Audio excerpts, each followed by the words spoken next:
नमस्कार, मैं ज्योतिजा स्वागत करती हूँ आप सभी का कल्कि जी के श्रीमुख से भी गीता के गुरुत्तम ज्ञान के इस विशेष कार्यक्रम में।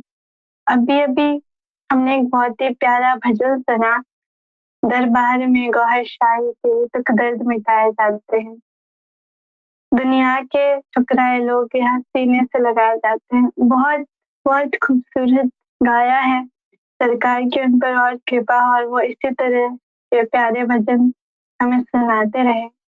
और फिर इसी क्रम में जो है हम अपने कार्यक्रम की शुरुआत करते हुए अपने सभी पैनलिस्ट संतगणों की का भी हार्दिक अभिनंदन करते हैं। और जो भी हमारे दर्शक कल्कि जी की श्रीमुख से भी गीता के गुरुत्तम ज्ञान के इस कार्यक्रम को देख रहे हैं, उनका भी हार्दिक अभिनंदन है। तो हमारे सदगुरु भगवान श्री यूनुस गौहर जी के चरणों में सादर प्रणाम करते हुए इस कार्यक्रम की शुरुआत करते हैं।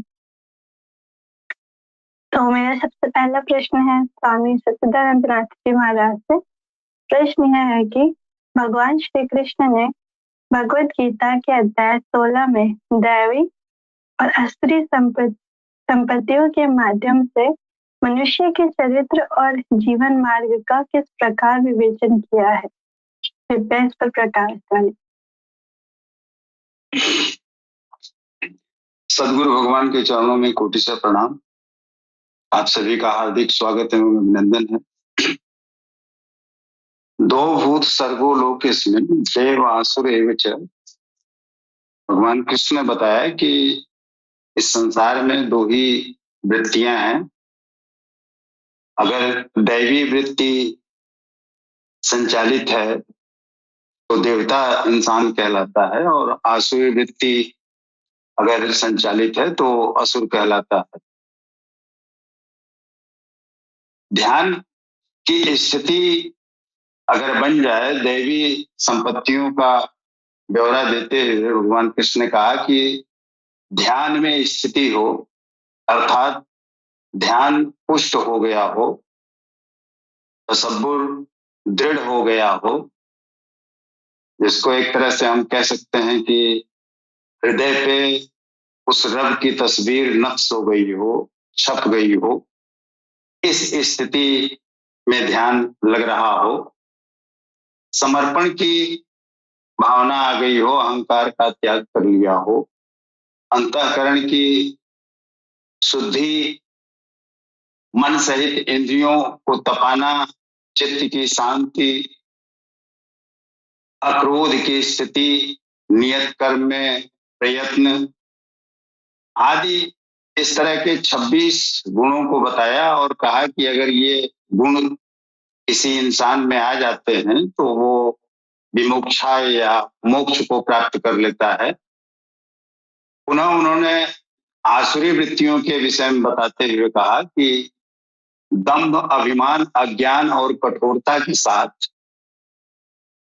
कर्तव्य कर्म में प्रवृत्ति उसकी न हो, या उस किए जाने वाले कर्म में अरुचि हो, उसमें प्रवेश करना ही न जानता हो, और अकर्तव्य कर्म जो वो कर रहा है, जो नहीं करना चाहिए, उससे बाहर भी निकलना नहीं जानता, निवृत्ति भी उसको नहीं आती, और न उसके हृदय में सत्य होता है, न शुद्धि होती है, और न आचरण ही परिमार्जित होता है। उसकी नजर में केवल और केवल भोग होता है। वो केवल विकासवाद को मानता है, केवल भोग की ही वस्तु समझता है दुनियावी चीजों को, और इसी भोग में उलझा रहता है। काम, क्रोध, लोभ, ये तीनों नरक के द्वार उन्होंने बताया, और बिना इन तीनों से पार पाए उस नियत कर्म को कोई कर भी नहीं सकता, और बिना नियत कर्म किए उस परम लक्ष्य को या उस परमात्मा को नहीं प्राप्त कर सकता। जो शस्त्र विधि का त्याग कर अपनी अज्ञानता में इच्छित कार्य करता है, वह न सिद्धि को प्राप्त करता है, न परम गति को, और न ही सुख को ही प्राप्त करता है। तथा कर्तव्य अकर्तव्य में क्या करूं क्या न करूं, इसके लिए प्रमाण शास्त्र को बताया। अर्थात शास्त्र में जो है उसके अनुसार ही करना चाहिए। जो नियत कर्म है उसी कर्म को करने के लिए शास्त्र कहता है। लेकिन ये शास्त्र को अगर ठीक से हम समझें तो त्र अर्थात रक्षा करना होता है, शास्त्र माने शासन। ऐसा शासन जो स्वयं की रक्षा के लिए हो, स्वयं मतलब आत्मा की रक्षा के लिए, उस निज स्वरूप की रक्षा के लिए जो नियम कानून है या जो विदित है, जो बताया गया है अनुभव गम्य लोगों के द्वारा या तत्वदर्शी लोगों के द्वारा, वही शास्त्र है। लेकिन सवाल ये उठता है कि जिन तत्वदर्शियों ने जिस देश और काल के लिए वो बातें लिखी, क्या वही देश काल और वही परिस्थितियां आज भी हैं? हम देखते हैं कदापि नहीं है।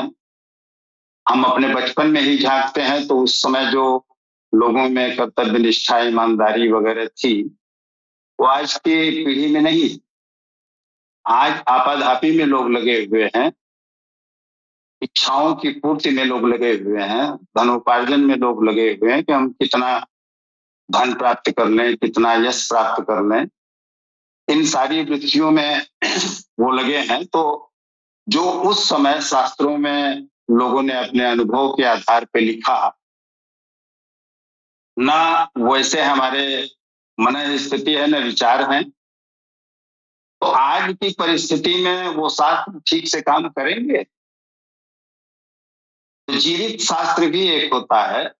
जीवित शास्त्र अर्थात वर्तमान के समय में जो उस तत्व को जान गया है, जो उस सत्य को जान गया है, जो उस परमात्मा को जान गया है, उससे मिल लिया है, उसका दोस्त बन गया है, ऐसे सदगुरु के वचन ही शास्त्र हैं। तो ऐसे सदगुरुओं के वचन का अनुपालन अगर हम करेंगे, ऐसे सदगुरु के आदेश का पालन अगर होगा, तो निश्चित रूप से हम उस परम लक्ष्य को प्राप्त कर लेंगे। क्योंकि वर्तमान का जो सदगुरु है, वो वर्तमान परिवेश में हमें क्या करना चाहिए, हमारा क्या कर्तव्य कर्म होना चाहिए या हमारा क्या नियत कर्म होना चाहिए, जिसको हम आसानी से करते हुए उस परम लक्ष्य को प्राप्त कर लें।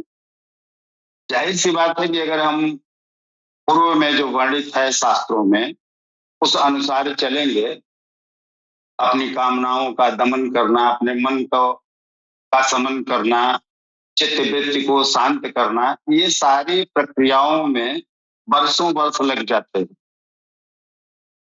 हम लोग भाग्यशाली हैं कि हम उस दौर में हैं जब कल्कि अवतार इमाम मेहदी सरकार गौहर शाही उपस्थित हैं, उनका दौर चल रहा है। उन्होंने हमारी परेशानियों को देखते हुए, समाज की परेशानियों को देखते हुए कि इनसे इंद्रियों पे नियंत्रण नहीं हो पाएगा, मन पे नियंत्रण नहीं हो पाएगा, इनकी बुद्धि शुद्ध नहीं हो पाएगी, इसलिए सीधे सीधे उन संस्कारों में उस आनंदमयी कोष की जो ब्लिस सीट है, जिसपे हमारे संस्कार चिपके रहते हैं या वो जाले लगे रहते हैं, उस सीट में उस संस्कार को ही सीधे उस परमात्मा के नाम को या उस प्रकाश को या उस ऊर्जा को सीधे सीधे उन संस्कारों में डाल के उसको परिवर्तित कर दिया। और जब वहां से ब्लिस सीट हमारी परिवर्तित हो गई, आनंदमयी कोष की का जो पटल है वो स्वच्छ और निर्मल हो गया उस प्रकाश की ऊर्जा से, उस प्रकाश से, तो अपने आप ये सारे जो हमारी वृत्तियां हैं ये नियंत्रित होने लगेंगी। काम, क्रोध, मोह, लोभ, इन सारी वृत्तियों से धीरे धीरे सने सने छुटकारा मिलता जाएगा और हम उस परम लक्ष्य को प्राप्त कर लेंगे। तो दैव और आसुरी वृत्तियों का मुख्य रूप से इस अध्याय में भगवान कृष्ण ने वर्णन किया और कैसे अंत में हम शास्त्रों का प्रमाण माने, अपने सदगुरुओं के वचन को माने और उनके बताए गए वचनों के आधार पे हम अपने जीवन का यापन करें, अपने कर्तव्यों का पालन करें, अपने कर्म को निष्पादित करें और उस गुरु के जो तत्वदर्शी गुरु है, उस गुरु के बताए हुए रास्ते पे चलेंगे तो निश्चित रूप से उस परम लक्ष्य को प्राप्त कर लेंगे, जो सभी साधकों का लक्ष्य होता है। जी जी, आपका बहुत-बहुत धन्यवाद। अभी बढ़ते अपने अगले प्रश्न की ओर जो है सूफी संत राजेंद्र निगम बाबूजी महाराज से। प्रश्न यह है कि श्रद्धा कितने प्रकार की होती है और किस पर निर्भर करती है?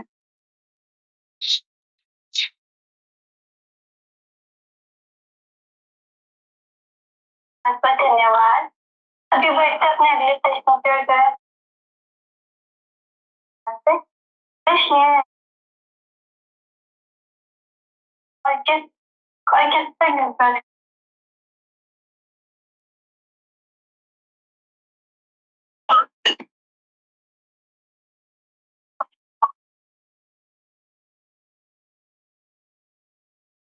मेरी आवाज आ रही है? जी, आपकी आवाज आ रही है।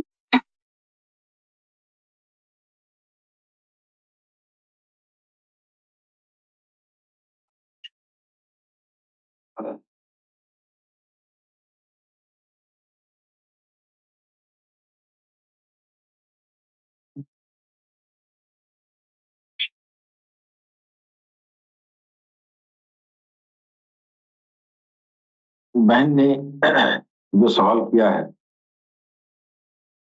श्रद्धा श्रद्धा एक जो है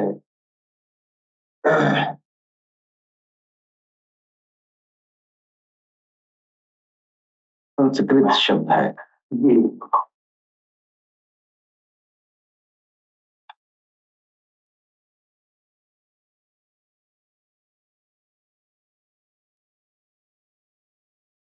श्रद्धा का मतलब होता है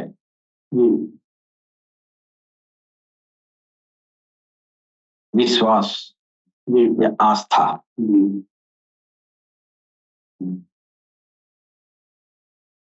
और ये आस्था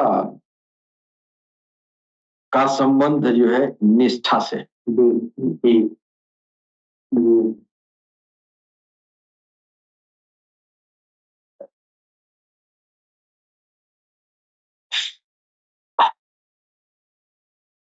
आपका श्रद्धा अगर निष्ठा तक नहीं पहुंचे तो श्रद्धा अधूरी है।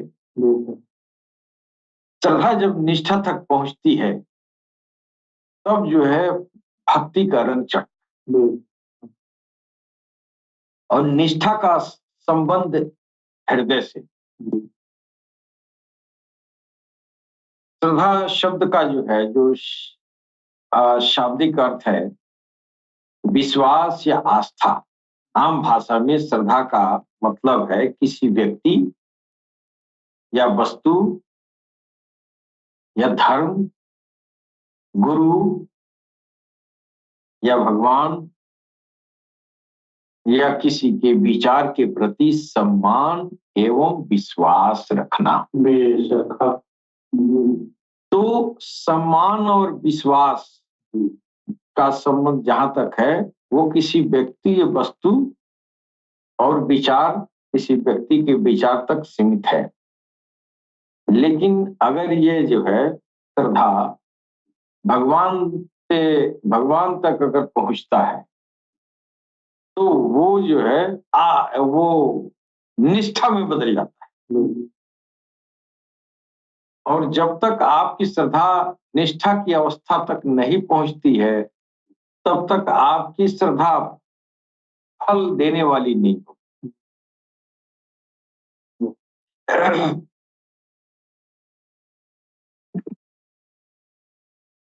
श्रद्धा का वास्तविक अर्थ है तत्वों,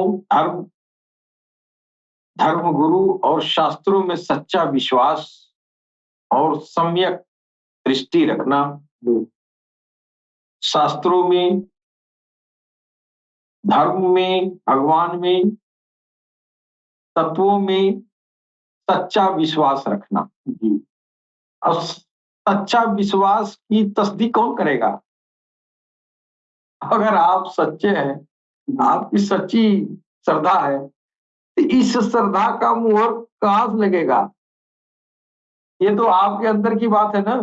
भाई गुरु तो आपको तो पहुंचाएगा ही निष्ठा तक, लेकिन आपको अपने अंदर जब निष्ठा हो गया तो उस निष्ठा की मुहर कहाँ लगेगी? दिल लगाएगा, कल्ब लगाता है। जब तक आप सांसों में भगवान का नाम का भजन कर रहे हैं, जब तक सांसों में आप ये कर रहे हैं, जब तक वो दिल में जाके और वो संस्कार जो है वो उतर न जाए, जब तक आपका दिल खुद ब खुद भगवान का नाम लेना शुरू न कर दे, तब तक आप निष्ठा तक नहीं पहुंचे। आपकी निष्ठा की पहचान आपका हृदय का खुद ब खुद भगवत नाम का सिमरन करना है। इसको कहते हैं धर्मनिष्ठ। ये धर्मनिष्ठ कहते हैं, वरना जब तक यहां नहीं है तब तक धर्मनिष्ठ नहीं है।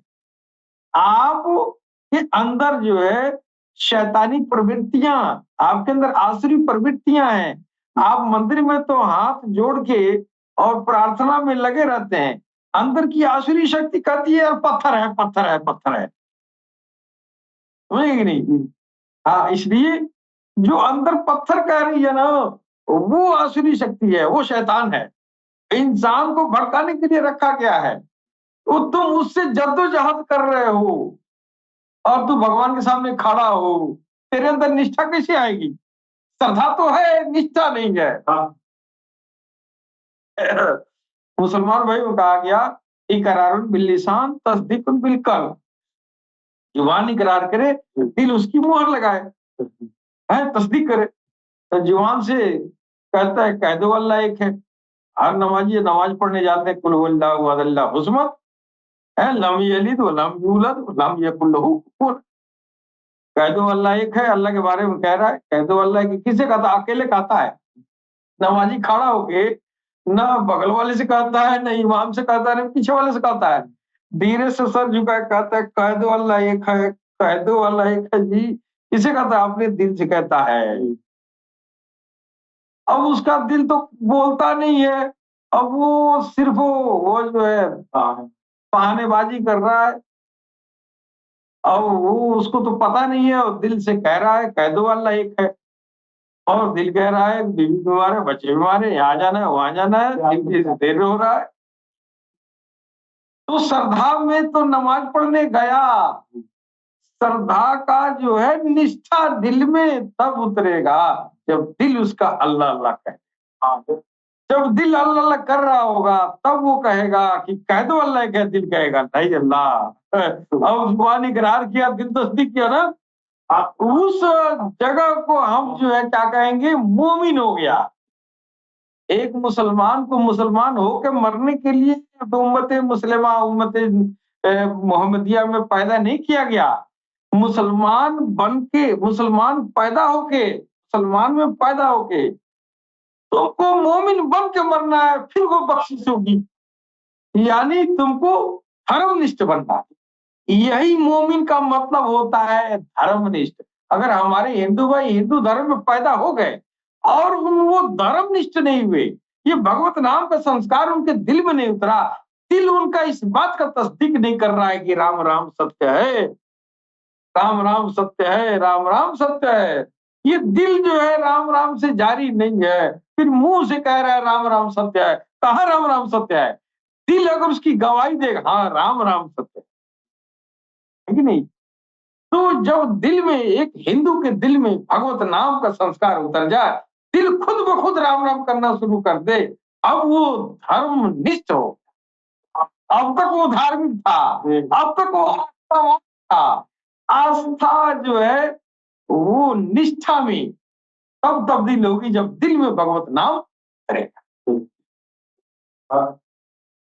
तो ये श्रद्धा बहन ने बड़ा बढ़िया सवाल किया है, और मेरे ध्यान पे यह बात जो है आई है कि ये श्रद्धा जो भक्ति है, श्रद्धा से उत्पन्न होती है।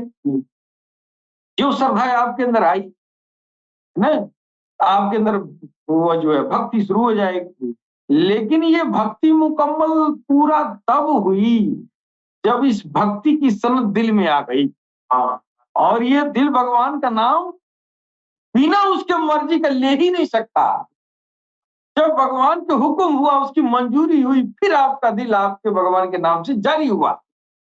फिर आपकी निष्ठा, आपकी श्रद्धा पूरी हुई, निष्ठा बढ़ती। अब निष्ठा हो गया ना। वो श्रद्धा अब निष्ठा में बदल गई ना। तो हर हमारे सनातन भाई हर जो है भगवान से प्रेम करना चाहते हैं, करते हैं, मंदिर मस्जिद और ये क्या क्या लोग जाते हैं, पूजा पाठ करते हैं, अच्छी बात है। लेकिन उसको निष्ठा तक पहुंचाओ जो श्रद्धा तुम लेके जा रहे हो। और श्रद्धा में तब बदलेगा ये निष्ठा जब तेरे दिल में भगवान का नाम अनैच्छिक रूप से तेरा दिल राम राम करना सीखेगा, फिर तू निष्ठावान बनेगा ना। अब तुमको जो है किसी भी नरक में कोई वह जो है पाप तुमको वहां नहीं पहुंचा सकेगा। इसलिए कि तुम पाप करते भी रहे, ये तुम्हारे हृदय की निष्ठा है, उस पाप को धुलती भी रहेगी। तेरे पास पाप ही नहीं रहेगा। और तू जब भगवान के पास जाएगा तो तेरे लिए बैकुंठ का दरवाजा उसी तरह खुला रहेगा। क्यों? तो तेरे पास पाप ही नहीं है। क्या हुआ? तू निष्ठावान भक्त था, तू धर्मनिष्ठ था, तेरे दिल में तेरे प्रभु का नाम, तेरा दिल, तू सो जाता था, तेरा दिल राम राम करता था। उस राम राम के नाम की ज्योति से तेरे जो पाप का जो ये नार था वो जो छट गया। पाप तो किया, उसका नार तेरे अंदर आई नहीं, और तू सीधा वैकुंठ चला गया। लिहाजा श्रद्धा, धर्म में श्रद्धा रखना ही पर्याप्त नहीं है, श्रद्धा को निष्ठा तक पहुंचाना जरूरी। जी बहन।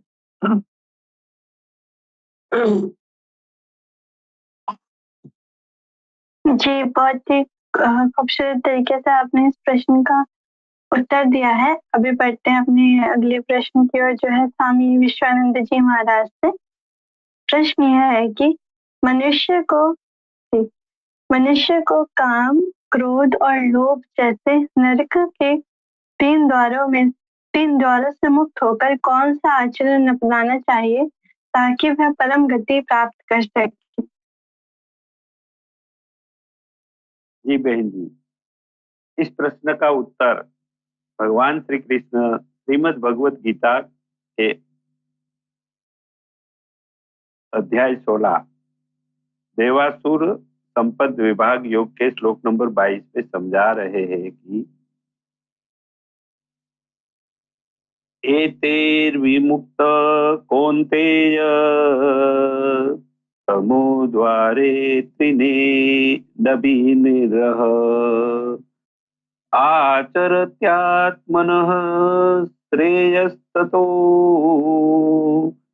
याति पराम गतिम।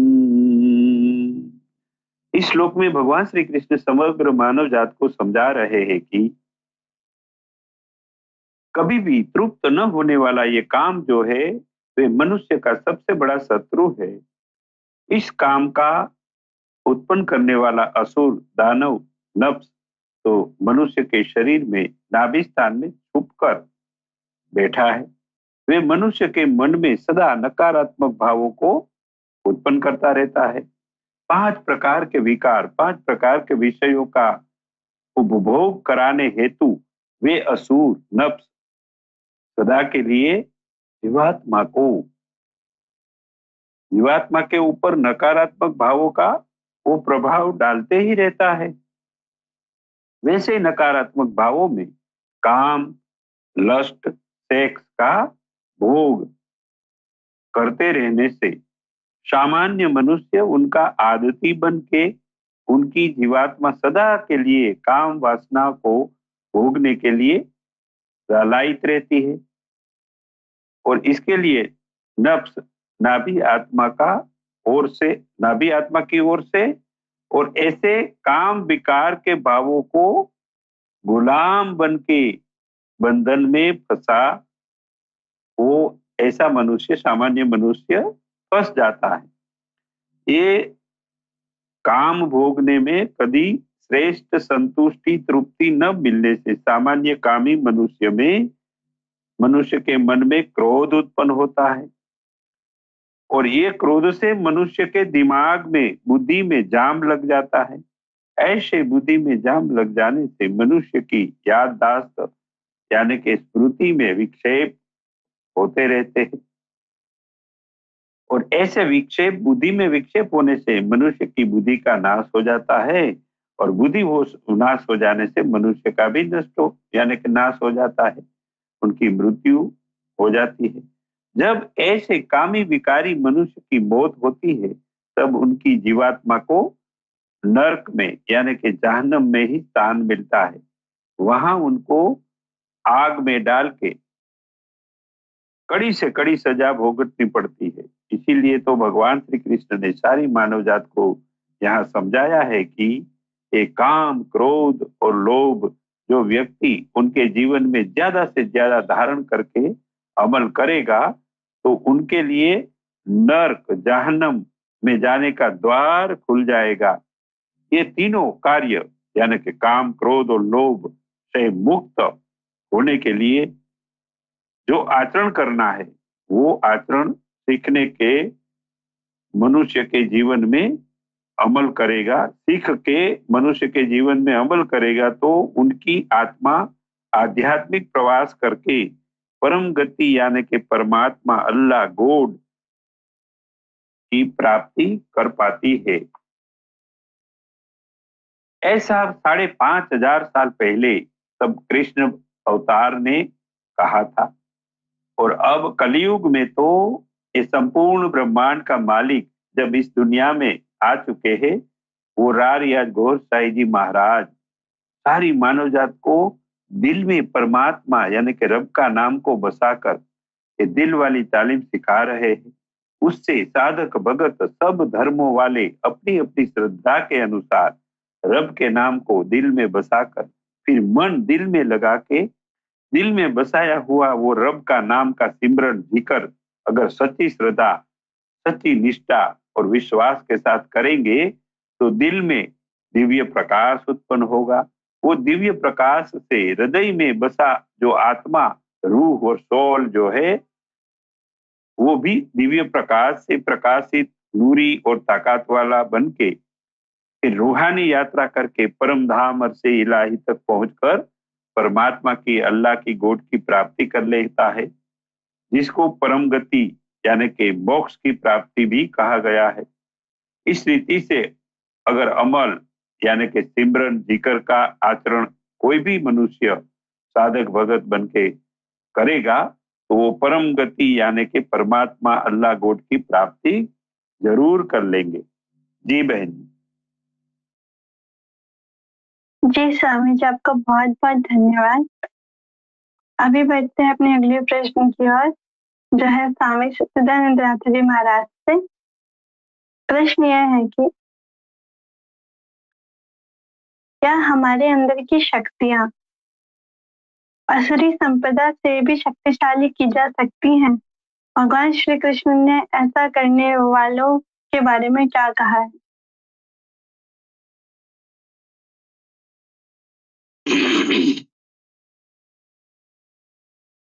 अर्जुन ने 17वें अध्याय में भगवान कृष्ण से पूछा कि जो लोग श्रद्धा रहित होकर, नहीं, जो लोग शास्त्र रहित होकर, शास्त्र के अनुसार नहीं, लेकिन फिर भी श्रद्धा रहित, श्रद्धा के साथ यजन करते हैं, उनकी क्या गति होती है।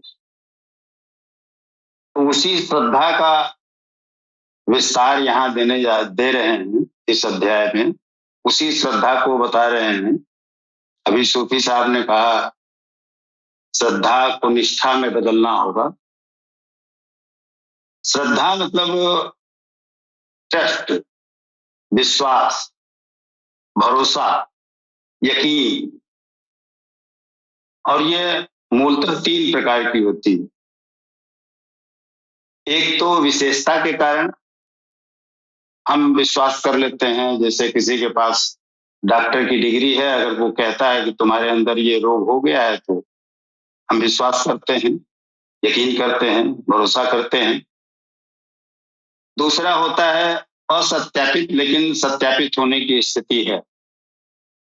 जैसे मैं अभी कहूं कि कश्मीर में इस समय बहुत जबरदस्त बर्फबारी है, आप यकीन कर सकते हैं, लेकिन आपके लिए ये सत्यापित नहीं। हाँ, सत्यापित कर सकते हैं कश्मीर जाके। और तीसरी होती है कि असत्यापित है और सत्यापित होने की स्थिति भी नहीं होती है, उसे केवल अनुभव किया जा सकता है। इसी को इस्लाम में इल्मुल यकीन, ऐनुल यकीन और हक्कुल यकीन कहा गया। इसी यकीन को, इसी श्रद्धा को भगवान कृष्ण यहाँ पे तमो, रजो और सतो वृत्तियों के आधार पे उनका वर्गीकरण किया है। तो जब तक तमो वृत्ति है या उस तरह की श्रद्धा है, तब तक उस स्तर को नहीं पाया जा सकता। उस जो सूफी साहब कह रहे थे निष्ठा में बदलना, उस हक की स्थिति को नहीं पा सकते। जैसे कश्मीर में बर्फ देख तो लिया, लेकिन अगर उस बर्फ पे जाके लेट लिया, आपने उसकी फिसलन को जान लिया, उसके गुणधर्म को पहचान लिया, तो ये हक्कुल यकीन हो गया, अनुभव किया जा सकता है। तो गीता के अध्याय 17 के 5वें और 6वें श्लोक में इन्हीं बातों को भगवान कृष्ण ने बताया कि अशास्त्र विहितम घोरम तप्यन्ते ये तपो जना दंभा अहंकार संयुक्ता काम राग बलान्विता। अर्थात जो शास्त्र विहित नहीं, जो मनुष्य शास्त्र विधि से रहित, घोर कल्पित अपने मन की क्रियाएं करते हैं। यहाँ पे इनका इशारा हठ योग की तरफ है कि किसी ने अपना हाथ उठा लिया तो उठाए ही रखा है, इस नियत से कि परमात्मा की प्राप्ति हो जाएगी। कोई खड़ा है तो खड़े रह गया, मतलब ये हठ योग की तरफ इशारा करते हैं कि कल्पित क्रियाएं रच के वो घोर तपस्या करते हैं, जिसके कारण उनमें दंभ और अहंकार आ जाता है। कामना और आसक्ति के बल से, चूंकि कामनाएं हैं, उसके लिए, उन इच्छाओं की पूर्ति के लिए वो साधन कर रहे हैं। तो साधन करते करते वो फलदायी हो या न हो, लेकिन उनमें एक अहंकार आ जाता है, एक दंभ, घमंड आ जाता है कि मैं इतनी साधना करता हूं, मैं इतना बड़ा तपस्वी हूं।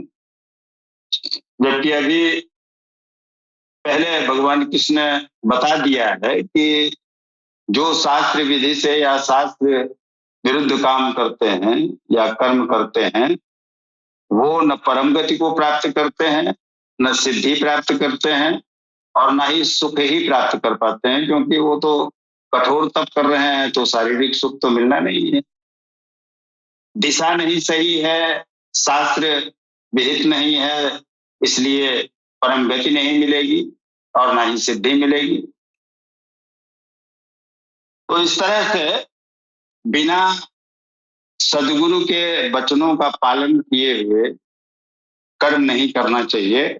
आगे ये कहते हैं इसी बात को कि कर्ष्यन्तः शरीरस्थं भूतग्राम अचेतसं चेतसः मां चैवान्त शरीरस्थं तान विद्यासुर निश्चयान। अर्थात वे इस शरीर रूप में स्थित भूत समुदाय को, जितने प्राणी हैं उनको, और उस शरीर में स्थित मुझ परमात्मा अंतर्यामी को भी कृष करने वाले होते हैं।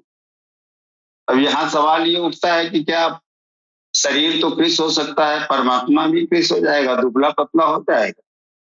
वो तो चैतन्य स्वरूप है, चेतना स्वरूप है, अग्नि स्वरूप है, प्रकाश स्वरूप है, तो वो कैसे दुबला होगा?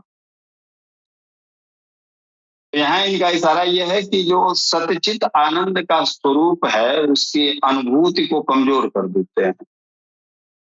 ये अपनी दूसरी वृत्तियों में उलझ जाते हैं और उस आनंद कोष को भूल जाते हैं, उसके स्वरूप को, उसकी अनुभूति को ये क्षीण कर देते हैं।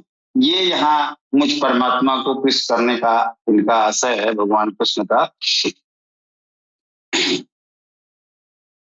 आत्मा प्रकृति के दरारों में पड़कर विकारों से दुर्बल और यज्ञ साधनों से सबल होती है।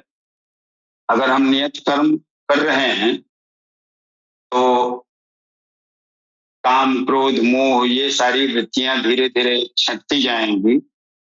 वो ब्लिस सीट, वो आनंदमय कोष धीरे धीरे कालिमा से मुक्त होता जाएगा, चमकदार होता जाएगा। तो जैसे जैसे वो चमकदार होगा वैसे वैसे उस रब की तस्वीर उस पे स्पष्ट होने लगेगी और एक दिन ऐसा होगा कि वो नक्श हो जाएगी। और जब नक्श हो जाएगी, उस पे अमिट हो जाएगी, छप जाएगी, तो तदात्म बन जाएगा, तसब्बुर दृढ़ हो गया, आपकी श्रद्धा वहीं दृढ़ हो जाएगी। और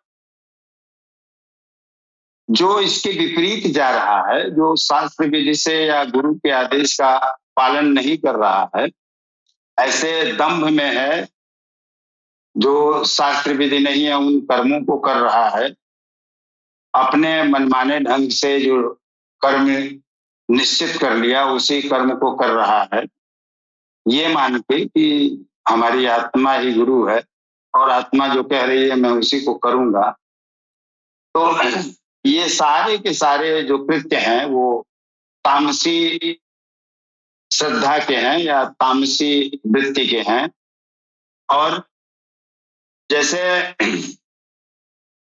सल्लल्लाहु अलैहि वसल्लम ने कहा कि मैं इल्म का शहर हूं और अली इल्म का दरवाजा, उस शहर का दरवाजा। वैसे ही जब आप उस वापसी की तरफ बढ़ते हैं तो तमाम व्यवधान आते हैं, तमाम आसुरी वृत्तियां आपको परेशान करती हैं। तो उनसे लड़ने के लिए वो सदगुरु, वो परमात्मा अपनी भी एक सेना देता है। भगवान शंकर अगर शहर हैं तो हनुमान जी दरवाजा हैं, गणेश जी उसके दरवाजा हैं, भैरव जी उसके दरवाजा हैं। तो इस दरवाजे को अगर आप खोल के उस इल्म को पाना चाहते हैं, उस शहर को पाना चाहते हैं, उस लक्ष्य को पाना चाहते हैं, तब तो आप सतोगुणी श्रद्धा या सतोगुणी वृत्ति के व्यक्ति माने जाएंगे। और अगर उसी हनुमान जी की पूजा, उसी अली की पूजा आप दुनिया के लिए कर रहे हैं कि हमको ये धन मिल जाए, ये गाड़ी मिल जाए, ये बंगला मिल जाए, तो ये राजसी और तामसी वृत्ति में आ जाएगा या तामसी श्रद्धा में आ जाएगा। तो इस चैप्टर में, इस अध्याय में उसी श्रद्धा का, उसी विश्वास का, उसी यकीन का वर्णन कर रहे हैं। इन्हीं बातों को तमाम जगहों पे, चाहे वो पुराण हो, चाहे हमारी गीता हो, चाहे उपनिषद हो, हर जगहों पे अलग अलग शब्दों में समझाया गया है। हमारा भरोसा दृढ़ होना चाहिए, वो रब की तस्वीर हमारे हृदय पे नक्श हो जानी चाहिए। इतना स्थिति हमारे ध्यान की बन जाए, हमारे तसब्बुर की बन जाए, और उस पे श्रद्धा जो है हमारी, जो हमारा भरोसा है, उस परमात्मा की तरफ बढ़ने को लेके हो, ना कि दुनियावी चीजों को। तो अगर हम हनुमान जी से, बजरंगबली से और भैरव जी से, गणेश जी से दुनिया मांगते हैं, तो ये तामसी और राजसी श्रद्धा होगी और हम उस मुक्ति को मांगते हैं, उस मोक्ष को मांगते हैं, उस एकत्व को मांगते हैं, तो ये सात्विक श्रद्धा होगी। ये 3 तरह की श्रद्धा इस अध्याय में भगवान कृष्ण ने बताया है। बात वही है यकीन की, विश्वास की। तो उसकी वृत्ति क्या होगी, वो गुणों के आधार पे यहाँ पे विश्लेषण कर रहे हैं। तो अगर हम इस श्रद्धा को कमजोर करेंगे, दुनिया के लिए चाहेंगे, उनकी साधना करेंगे, आराधना करेंगे, तो वो आत्मस्वरूप पर्दों में घिरता जाएगा, तमाम काले धब्बे लगते जाएंगे और एक दिन वो ढक जाएगा। तो ढक जाने का मतलब उस सतचित आनंद का ढक जाना, काम क्रोध मोह लोभ में उसको कृष करना ही हुआ, उसकी अनुभूति को कमजोर करते हैं। इसलिए यहाँ पे भगवान कृष्ण ने कहा कि अंतःकरण में स्थित मुझ अंतर्यामी को भी कृष करने वाले होते हैं। तो हमारी श्रद्धा, हमारा जो विश्वास है वो गुरु के वचनों में, सदगुरु के वचनों में हो, वहीं पे हम दृढ़ हो जाएं, वहीं हमारी निष्ठा सूफी साहब के शब्दों में अगर हो जाए तो हम उस एकत्व को प्राप्त कर सकते हैं, उस परमात्मा तत्व को प्राप्त कर सकते हैं।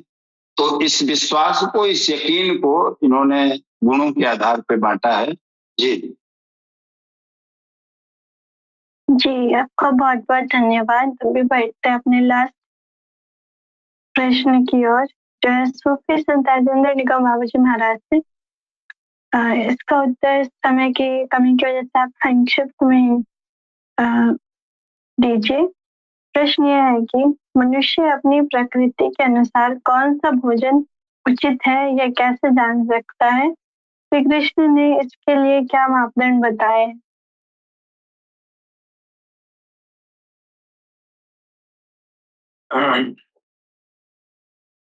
देखिए बहन जी, ये जो खान पान का जो वर्गीकरण है दुनिया में, हर दिन धर्म में अलग अलग जो है संप्रदाय में अलग अलग पेशवा आए हैं और उस समय के हिसाब से, उस भौगोलिक दृष्टिकोण के हिसाब से ये जो है ये खान पान का विधान को बताया। अब भगवान कृष्ण ने जो बताया है, जो खान पान का जो स्थिति बताया है, वो इस भौगोलिक स्थिति के अनुसार है। ये हमारे वहाँ जो हमारे जो आबो हवा है, इसके लिए जो भोज्य पदार्थ अनुकूल है वो उसके लिए है। लेकिन अगर पेशवा जो है कोई अरब में आ रहा है तो अरब वाला पेशवा जो है वो इस भौगोलिक दृष्टिकोण को रखते हुए वो भोजन और खान पान का वो जो है विधान नहीं करेगा। अब आप देखिए, पैगंबर इस्लाम जब जमीन पर आए, कलयुग में आप आए हैं और कलयुग में सबसे बड़ा प्रभुत्वशाली वो व्यक्तित्व रही है। अपने दौर के द्वापर में भगवान कृष्ण भी प्रभावशाली व्यक्तित्व रहे। उन्होंने भी अपने लोगों को खान पान का, रहन सहन का तौर तरीका बताया। त्रेता में ये जो है भगवान श्री राम का आगमन हुआ, वो भी अपने लोगों को खाने पीने जीने का जो तौर तरीका बताया। ये जो तौर तरीका है, यह जहां पर हमारे अगुआ ने, हमारे पेशवा ने बताया, वहां के लिए ये उचित है। हाँ, अब साइबेरिया में जाएं और वहां पर हम गीता में बताए हुए जो अ, तौर तरीका है, जो खाद्य है अखाद्य है, तो ये वहां नहीं लागू होगा, ये यहाँ के लिए है। कुरान में जो बातें खाद्य पदार्थ की बात की गई है, वो उस दौर के और अभी भी इस दौर के लिए, उस खित्ते के लिए, उस भौगोलिक दृष्टिकोण को देखते हुए वो जो है मद्देनजर ये विधान बनाई गई। अब बात रही कि भगवान के राह में चलने वाले ये जो है घास खाएं कि मांस खाएं, तो इस पर मेरा जो विचार है ना, ये है, हमने देखा है कि अरब के सरजमीन पर